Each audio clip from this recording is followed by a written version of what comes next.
نحمدہ ونصلی ونسلم علی رسولہ الکریم اما بعد فاعوذ باللہ من الشیطان الرجیم بسم اللہ الرحمن الرحیم۔ معزز سامعین کرام، جیسا کہ ہم جانتے ہیں کہ رمضان المبارک کا آخری بابرکت عشرہ اپنے اختتام کی جانب گامزن ہے، تو اسی آخری عشرے کے اندر ایک ایسی رات ہوتی ہے جس کو شب قدر کہا جاتا ہے، جس کی فضیلت کے حوالے سے قرآن مجید کے اندر سورہ قدر نازل کی فرمائی، جس میں اللہ نے ارشاد فرمایا بسم اللہ الرحمن الرحیم انا انزلناہ فی لیلۃ القدر وما ادراک ما لیلۃ القدر لیلۃ القدر خیر من الف شہر تنزل الملائکۃ والروح فیہا بإذن ربہم من کل امر سلام ہی حتی مطلع الفجر، جس کا ترجمہ اس طرح سے ہے کہ شب قدر 1000 مہینوں سے بہتر ہے۔ اس رات میں فرشتے اور جبرائیل علیہ السلام اپنے رب کے حکم سے نازل ہوتے ہیں اور یہ رات فجر تک سراسر سلامتی ہوتی ہے۔ تو قرآن کریم کے مطابق شب قدر کی عبادت 1000 مہینوں تقریباً 83 سال کی عبادت سے بھی بہتر ہے،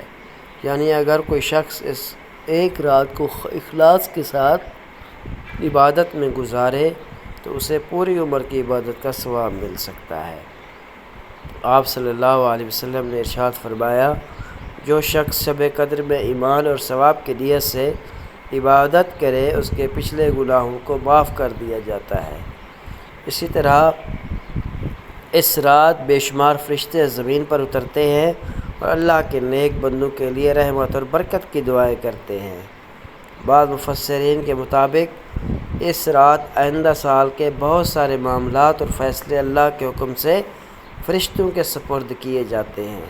تو احادیث کے مطابق شب قدر رمضان المبارک کے آخری عشرے کی طاق راتوں میں تلاش کرنے کا حکم دیا گیا ہے،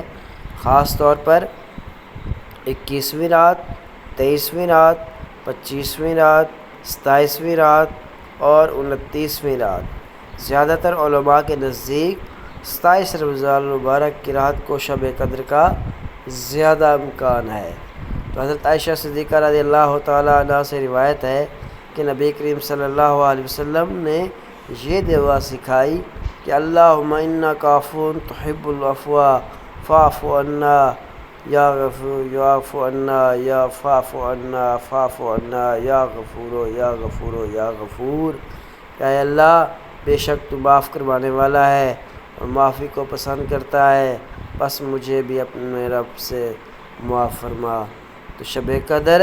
اللہ کی بہت بڑی نعمت ہے۔ اس رات میں عبادت، تلاوت قرآن، نوافل، ذکر اور دعا کے خاص اہتمام کرنا چاہیے تاکہ اللہ تعالیٰ کی رحمت، مغفرت اور برکت کو حاصل کیا جا سکے۔